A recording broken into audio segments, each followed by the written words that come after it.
Ujian dalam bahasa Arabnya adalah imtihan, ibtila, itu disebut ujian.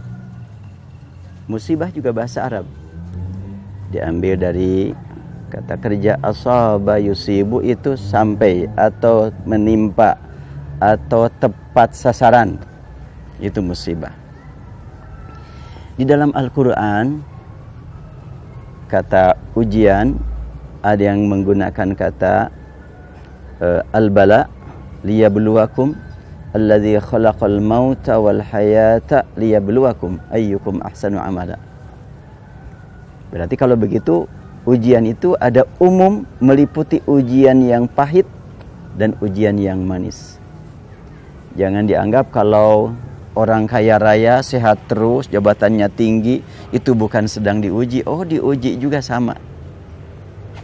Ada juga yang sedang sakit, diuji juga. Terjerat utang, diuji. Dihina orang, diuji. Hanya kalau kita kaji banding antara orang yang diuji dengan yang pahit dengan orang yang diuji dengan yang manis, pada umumnya ujian yang pahit lebih menyadarkan orang.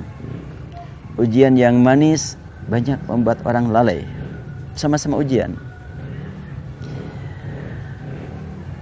Nabi Sulaiman ketika mendapatkan karunia yang begitu besar, harta yang berlimpah, ilmu yang sangat luas, kedudukan yang sangat tinggi, beliau menyatakan, hadza min fadli rabbi liyabluwani aashkuru am akfur. Ini adalah dari karunia Rabbku untuk menguji aku, apakah aku bersyukur ataukah aku kufur. Ini Nabi Sulaiman yang jelas hartanya tiada tandingannya, ilmunya sampai mampu memahami bahasa semut, kedudukannya di samping beliau sebagai seorang nabi, rasul, juga raja, dapat mengarahkan jin, binatang untuk bekerja, tidak ada yang menandingi. Tapi beliau mengatakan, aku ini diuji. Itu ujian. Jadi ujian sangat luas ya. Ujian bisa dengan manis, ujian bisa dengan pahit, ujian dengan sehat, ujian dengan sakit, ujian dengan kekayaan, ujian dengan kemiskinan, semuanya diuji. Musibah, Allah berfirman, ma asaba min musibatin fil ardi wala fi anfusikum illa fi kitabim min qabli an nabra'aha inna dzalika 'ala Allahi yasir. Likai la ta'saw 'ala ma fatakum wa la tafrahu bima atakum. Tidak ada yang terjadi di muka bumi pada diri manusia kecuali apa yang telah Allah tetapkan sejak sebelum itu terjadi. Sebelum alam diciptakan sudah ada ketetapan dari Allah. Diberitakan hal ini supaya kita senantiasa siap menerima apapun yang Allah timpakan kepada kita. Siapnya menerima kenikmatan, siap mensyukurinya, siap memanfaatkannya untuk kepentingan umat. Siap dikurangi kenikmatan, siap ridhonya, dan kita gunakan untuk menambahkan kerinduan meraih kenikmatan yang hakiki nanti di akhirat. Tidak ada yang rugi bagi orang yang memang senantiasa berkomunikasi dengan Allah Subhanahu wa taala. Jadi arti musibah adalah yang sampai, yang tiba, yang menimpa, itu musibah.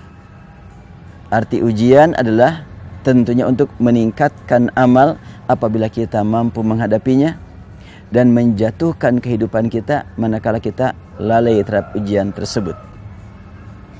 Allah Subhanahu wa taala menguji manusia untuk meningkat keimanan dan ketakwaannya. Orang yang berilmu mungkin diuji dengan kehinaan. Saya ini sudah berilmu kok dihina orang. Sebetulnya yang mengangkat derajat Anda bukan sebatas ilmu, tapi memanfaatkan ilmu untuk taqarrub kepada Allah dan memanfaatkan ilmu untuk kepentingan sesama manusia. Itu baru mulia. Apalah artinya luasnya ilmu kalau tidak menambah taqarrub kepada Allah, tidak tahu jalan menuju Allah. Diuji dengan harta, sebetulnya Allah yang memberikan harta kepada siapapun yang ia kehendaki. Sedikit, banyak Allah yang ngatur. Itu ujian juga. Ada yang mampu menggunakannya, ada yang tidak. yang banyaknya harta tapi dia tidak menyalurkan dengan benar, gagal dalam ujian. Dia gagal dalam hidup. Sedikit hartanya tapi dia meningkatkan taqarrub kepada Allah, dimanfaatkan yang sedikit itu adalah untuk ibadah, itu sebetulnya yang sukses dalam menghadapi ujian.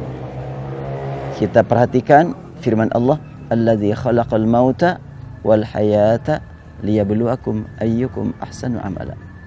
Allah menciptakan mati dan hidup. Mati baru hidup. Bukan sekarang hidup nanti mati. Mati baru hidup. Terus apa sekarang? Sekarang sedang di perjalanan yang akan mempersiapkan diri memasuki pintu kematian demi meraih kehidupan yang kita cita-citakan. Aman, enak.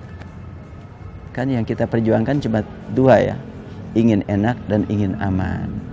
Di mana sebenarnya yang dapat kita nikmati enak selalu tanpa pernah mengalami capek, letih, terancam dengan bahaya? Di surga. Aman, iya, di akhirat juga. Kalau di dunia, bagaimanapun banyak kenikmatan, harta berlimpah, jabatan tinggi, banyak orang yang senang, banyak orang yang cinta, banyak orang yang kagum. Tapi tentunya akan sebentar lagi juga kita akan berakhir, akan dijemput dengan kematian. Karena itu maka yang paling penting buat kita adalah bagaimana kita memanfaatkan kehidupan yang di dunia ini dijadikan sebagai perjalanan menuju kematian, dan nanti setelahnya mati kita meraih kehidupan yang hakiki.